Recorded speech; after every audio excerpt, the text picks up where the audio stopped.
Hi everybody, this is Katie. Welcome to episode 2 of the Wondrous Wild West. Today you'll see that I'm doing a lot of layout and structure of the island. I'm walking down what I've created here is going to be the main street area, and it runs fully east and west from my resident services with a big, huge, wide road. When I think about the Wild West, I always think about this big main kind of dirt road in the middle of town that everything kind of sprawls off of. And so that is where I'm putting all the buildings and the houses. They're down here on a big main strip. There's actually going to be 2 roads so that there's kind of a city neighborhood style design, but mostly one big walkway. So you can see I've already started putting down all of the sand that's going to go underneath where all those buildings are, and have moved the buildings into place. We had all of our villagers came in last time. We have Silvana, and I really like the way that she has those beautiful brown tones. And then we have Kyle, whose house is perfect. I've also moved in T-Bone, and I like the way that he fits the rancher style vibes. Butch, who just looks like he came from the Wild West. Beardo, who's going to be my mayor. And then we have Patty. Again, the cows are just a good fit. Gabby's my little cowgirl. Brofina is perfect looking. And then Dobie, who's my grumpy old man. And then the last one is Avery, who has those beautiful desert patterns on all of his wings and his body. So I really love the way he fits. I also have my main character, and I'm definitely going to move in at least one more character for a special kind of house. In the top right corner, I have the campsite. It's going to be up on the bluffs. I'm going to create a little bit of a distant mountain range area up there where the campsite is going to go, so that some of the water makes sense, but most of this is going to be sand or dirt. So that is the task. I need to go through and really put down a lot of the dirt. I've already started, so you can see I'm using the darker dirt for where the path is going to go, but I already have a new pattern in mind that's going to go on top of that. So it's kind of a placeholder, and I'm using the light dirt to kind of be the basic for everything.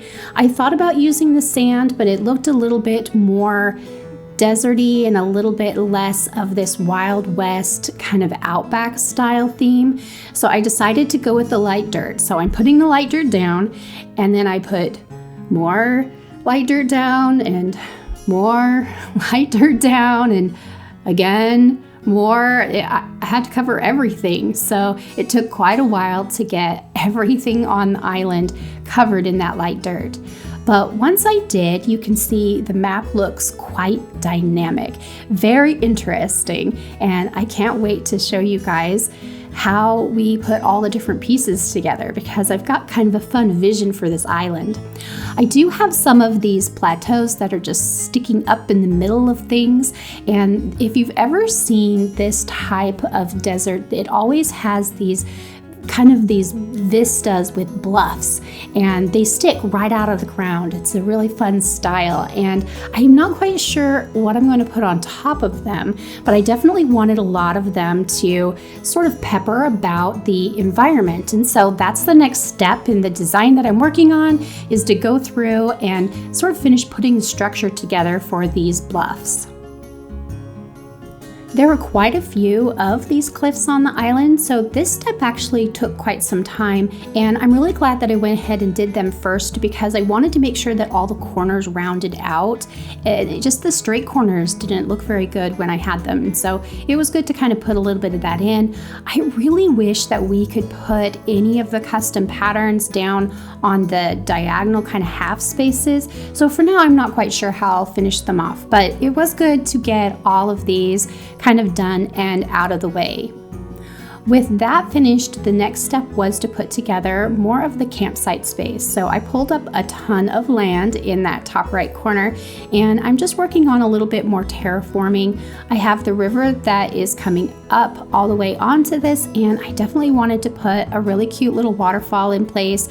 There are a lot of places that have kind of a Wild West feeling to them that are actually very close to mountain ranges, places like Colorado. And so I felt like it was a really good feel to have this little bit of a mountain-ish kind of area in the back corner, which gave variety to the island and made it so that it wasn't just completely flat. I thought about doing it just totally flat, but that is just boring. It just didn't have enough character to it. So I felt really good about having the bluffs sticking up out of the ground and having this mountain range in the back corner. Again, it gave me variety.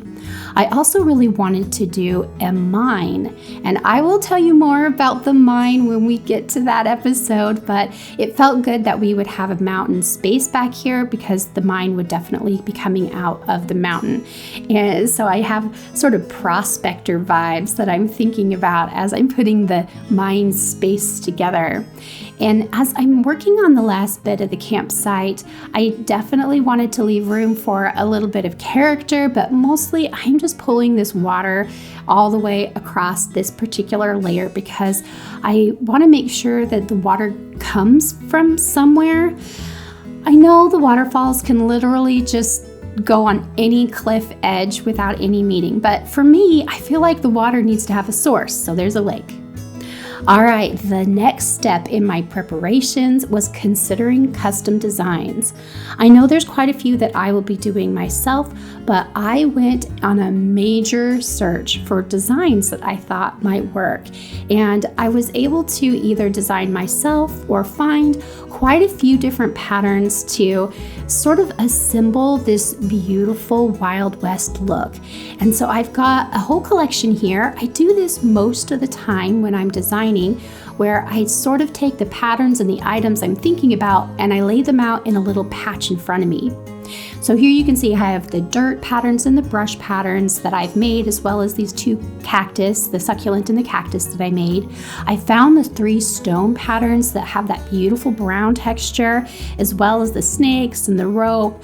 And I really like the way those were. I did a horseshoe and I did a wagon wheel just to have a little bit more of that feel to it.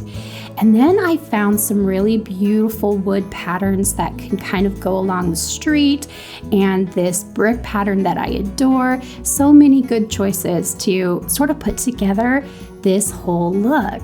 You can see as I'm standing in the middle of this little Wild West kind of assembly of items, you can get a good feel for the direction that I'm going on the island. And I'm so excited because next time we are going to start on that pig main strip right through the middle of town.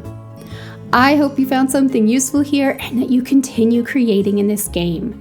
Until next time, have the best Animal Crossing day.